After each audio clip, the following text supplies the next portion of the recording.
Students, today we are going to revise the lesson topics from the rise of British power in Bengal. From that, we are going to revise certain topics, that is Treaty of Allahabad and the dual government. These two topics we will revise today. So students, we all know that what importance was placed after Battle of Buxar. The Britishers got the victory in the Battle of Buxar and they established them as masters of Bengal, Bihar and Odisha. It gave them the political influence also, and thus it control over Awadh and the Mughal emperor. Now, in this situation, it laid the foundation of the British rule in India. At this time, Robert Clive returned to India as the governor of Bengal. The Treaty of Allahabad was thus signed in 1765. In 1765, Clive signed the Treaty of Allahabad with Shuja-ud-Dawla and Shah Alam II. According to the terms of this treaty, Awadh was returned to Shuja-ud-Dawla. However, the two districts of Kora and Allahabad were taken away from the Nawab.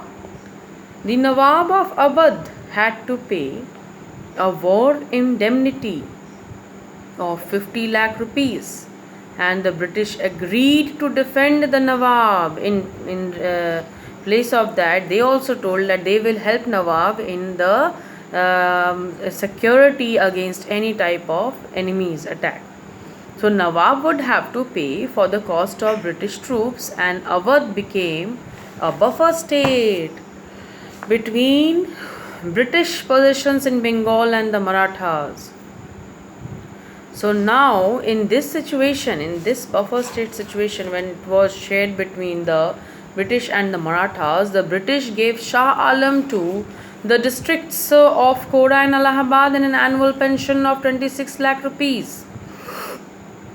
In return, the Mughal Emperor Shah Alam II granted the company the Diwani of Bengal, Bihar and Odisha, that is, the right to collect revenue from these provinces and judge the civil cases. So, in this situation, the company's control over Bengal was made legal. The puppet Nawabs of Bengal continued to sit on the throne, but they had no military and administrative powers. After Mir Zafar's death in 1765, his son was made the Nawab of Bengal.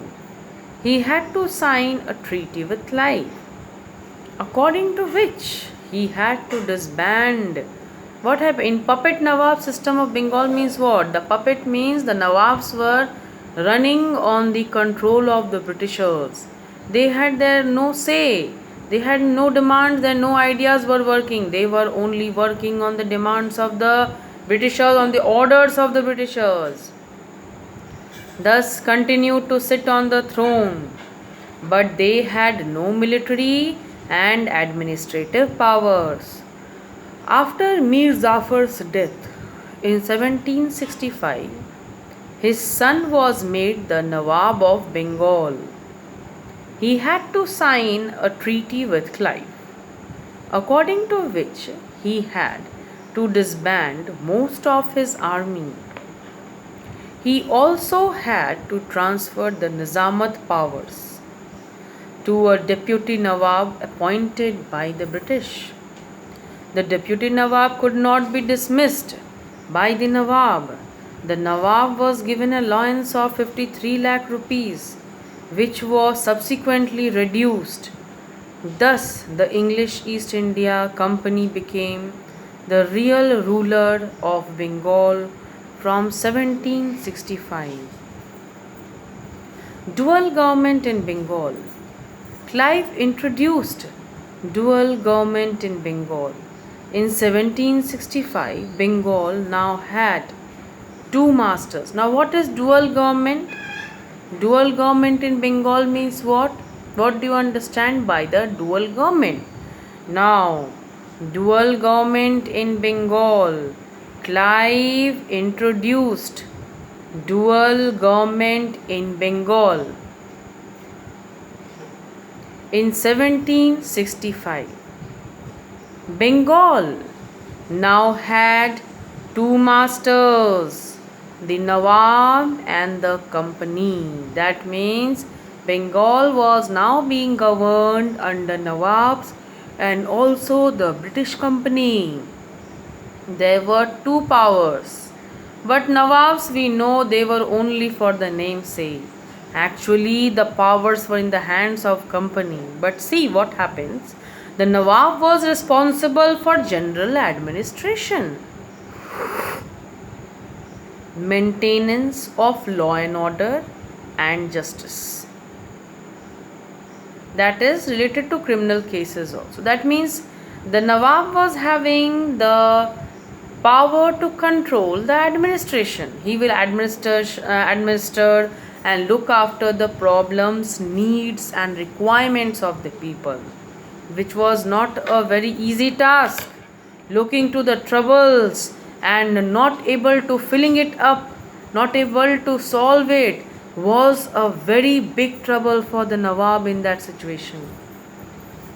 The Company had military power and the right to collect, and the Company had what power? Military power.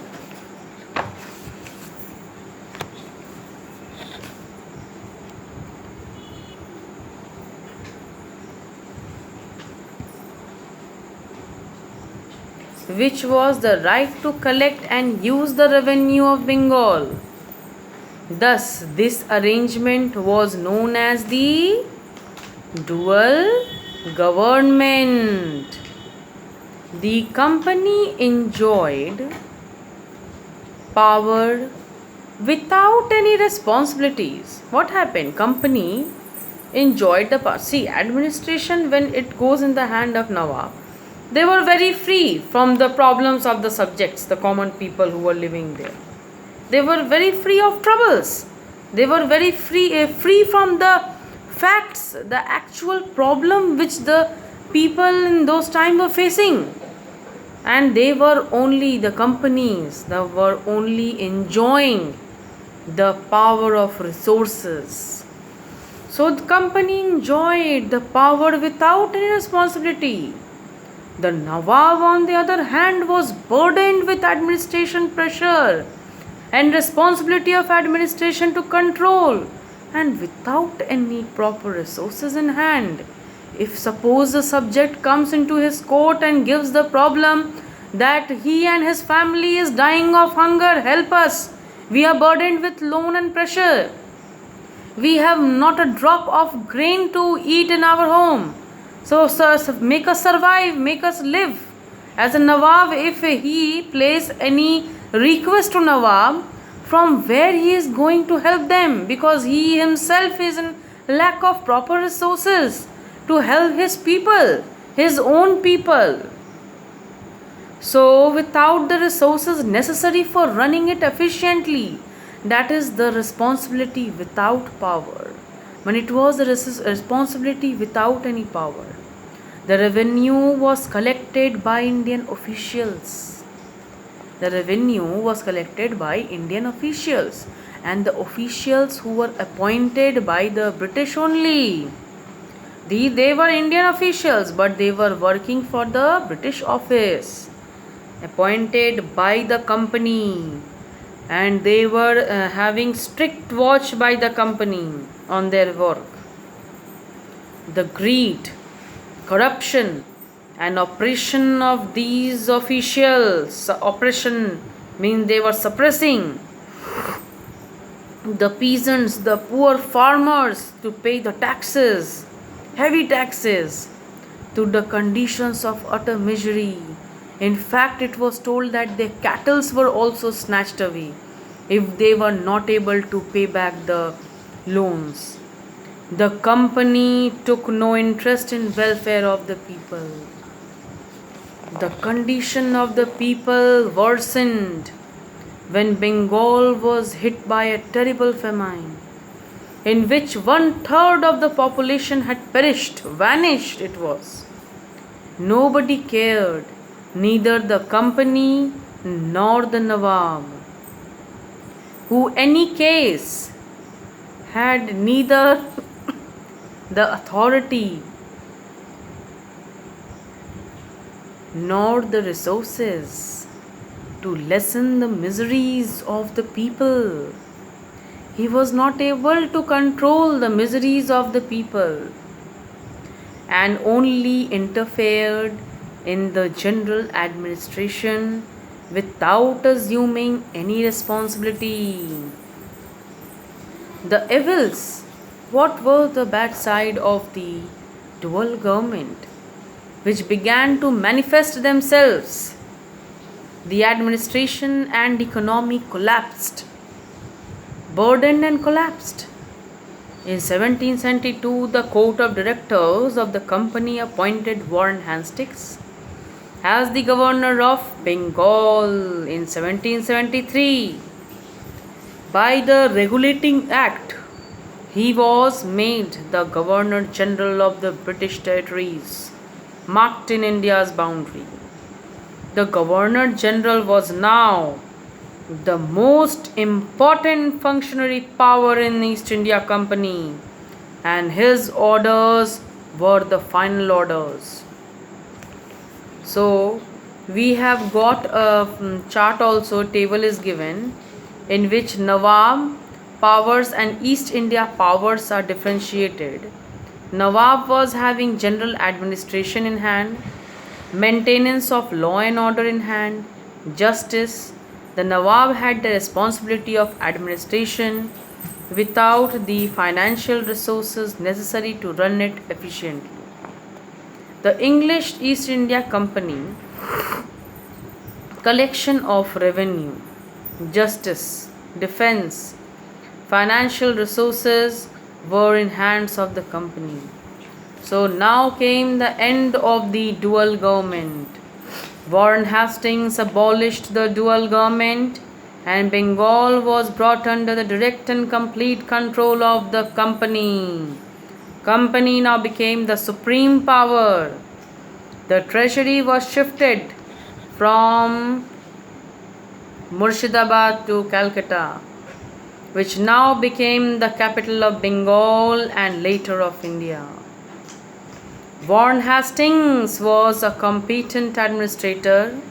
In fact, it is told that at the end, Nawab was deposed off from his pensions also. And he had become so poor and poorer that his pensions were also deprived of. When he was nothing in hand at the end, but then he was the Nawab.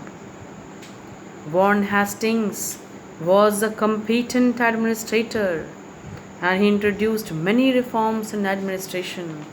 So this is the story of the dual government and the final end of the Nawab system which was going on in Bengal.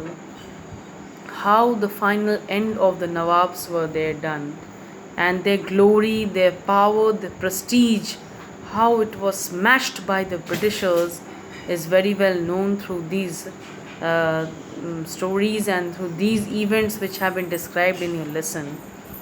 So we have understand that the Britishers who entered in India just as merchants and traders, but they got such a power and prestige just due to because of some of the few participant in the Mughal court as nobles who supported Britishers and provided them many and various secret findings, and you can tell their politics, whatever important informations were all given to the Britishers, which provided as a very big clue and help to control the Mughal supremacy. In fact, it is also told that the Mughals, who had their internal rivals and conflicts, they had broken into so huge parts that it was very difficult to again united and be a powerful part to challenge British. Hence, the British in this situation got the opportunity and took their place in the place of Nawab. And Nawab, thus, at the end of the dual government, the dual government was what? Where Nawab and the company, both powers were governing in the Bengal province, but only Nawab was having administrative powers and those criminal justice powers, but the British were having the resource powers. They were enjoying the financial support. Hence, this was the main difference which led to the end of the dual government, and now Warren Hastings, who became the Governor General of Bengal, who start to control all the administrative powers, laid for the foundation of an organized system of government in Bengal. So in this we are today ending this lesson, the rise of British power in Bengal with Warren Hastings as the Governor General there.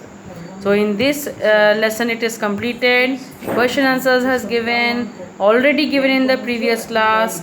In today's class, I am giving you worksheets, fill in the blanks answers, match the following answers, and other true, false, and all choose the correct. I have already given you in the previous classes. So solve those and you copy those answers. Follow the class, and also revolt of 1857 I am going to start. Okay. So in my next video you will find out the 1857 revolt also. So that is the lesson which you are going to again start after this lesson. Okay, thank you.